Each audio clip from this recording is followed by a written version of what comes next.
গণপ্রজাতন্ত্রী বাংলাদেশ সরকারের জনপ্রশাসন মন্ত্রণালয়ের আওতায় ২০০৯ সাল থেকে ২০২৪ সালের ৪ আগস্ট পর্যন্ত নানাভাবে বঞ্চনার শিকার এবং উল্লেখিত সময়ের মধ্যে অবসরে যাওয়া কর্মকর্তাদের আবেদনের পর্যালোচনাপূর্বক যথাবিহিত সুপারিশ প্রণয়নের জন্য রাষ্ট্রপতির আদেশক্রমে জনপ্রশাসন মন্ত্রণালয়ের সচিব মোহাম্মদ আব্দুর রউফ এডিসির নিজ স্বাক্ষরিত প্রজ্ঞাপনের মাধ্যমে নিম্নলিখিত কমিটি গঠন করেন। তিনি আজ বাংলাদেশ সচিবালয়ে নিজ দপ্তরে সাংবাদিকদের সামনে ওই সকল বিষয় ব্রিফিং করেন। তিনি বলেন, এক্সিকিউটিভ অফ ওয়ার্ল্ড ব্যাংক তাকে এই কমিটির চেয়ারম্যান করা হয়েছে। এই কমিটিটির নাম হলো, আপনাদের স্পেসিফিক বলি, জনপ্রশাসন মন্ত্রণালয়ের আওতায় চাকরিতে নানাভাবে বঞ্চনার শিকার কর্মকর্তাগণের আবেদন পর্যালোচনা ও নিষ্পত্তির লক্ষ্যে কমিটি। এই কমিটিকে টিওআর হিসেবে ৩ মাস সময় দেওয়া হয়েছে এবং এই কমিটির সাথে আরো 4 জন কর্মকর্তাকে দেওয়া হয়েছে। তারা অতিরিক্ত সচিব লেভেলের 4 মন্ত্রণালয়।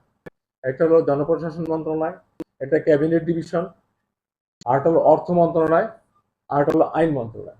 এই 5 জন এই কাজ যেদিন থেকে শুরু করবেন 3 মাসের মধ্যে সরকারের কাছে সুপারিশমালা এবং কেস টু কেস তারা কে কি পদ পাবেন, পদ পাওয়ার পরে আর্থিক সুবিধাটা এদিক থেকে করে, এটা কোনো সমস্যা নেই।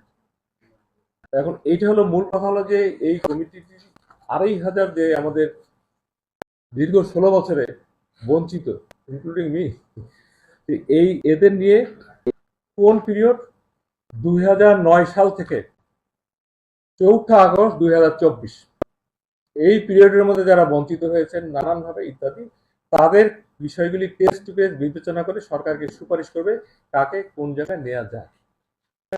এবং এটাকে বলে আমাদের যারা চাকরি চলে গেছেন, চাকরি করে বিদায় নিয়েছেন, শুধুমাত্র তাদের জন্য, যারা চাকরিতে আছেন তাদের জন্য এটা কোনো বিষয় না। এরা নানানভাবে বঞ্চিত হয়েছেন। প্রথম হলো সামাজিকভাবে হয়েছেন, পারিবারিকভাবে হয়েছেন, আর্থিকভাবে হয়েছেন, অনেকে অসুস্থ হয়ে গেছেন। নানানভাবে আমরা এটাকে এই সরকারের সদস্য সরকার, আমরা যেটাকে ইন্টারিম সরকার বলি, ওনারা বিবেচনার জন্য এই দিয়েছেন এবং very soon it will be done. আপনারা জানেন যে মাত্র 13 জনে এই সরকার 3টা পদে পদোন্নতি দিয়েছে, 3টা স্তরে, মাত্র 13 দিনে। Senior assistant secretary to DS, DS to joint secretary, joint secretary to additional secretary, এদের পদায়ন চলছে, কোনো সমস্যা নেই। আমার মনে হয় মূল মেসেজটা হলো এই। আরো যদি আমরা বলতে চাই যে টিওআর থেকে এরা কি কাজ করবে, এরা হলো 30 দিনের মধ্যে, এই কমিটি 3 মাসের মধ্যে রিপোর্ট দেবে। তারপরে আমাদের কমিটির কাজের লজিস্টিক অ্যান্ড আমরা যেটা বলি সাচিবিক সহায়তা জনপ্রশাসন মন্ত্রণালয় দিবে। এখানে কোনো একটা উপযুক্ত রুমে উনি এসে বসবেন, আমাদের যে 4 মন্ত্রণালয়ের 4 জনকে দেওয়া হবে, তারা যেদিন থেকে শুরু করবে তারা কাজ করবেন। এবং এই জন্য একটা তাদের স্বাধীনতা দেওয়া হয়েছে যে একবারে 3 মাসেও তারা রিপোর্ট দিতে পারেন, অথবা কেস টু কেস তারা পিস দিতে পারেন। It depends on the committee.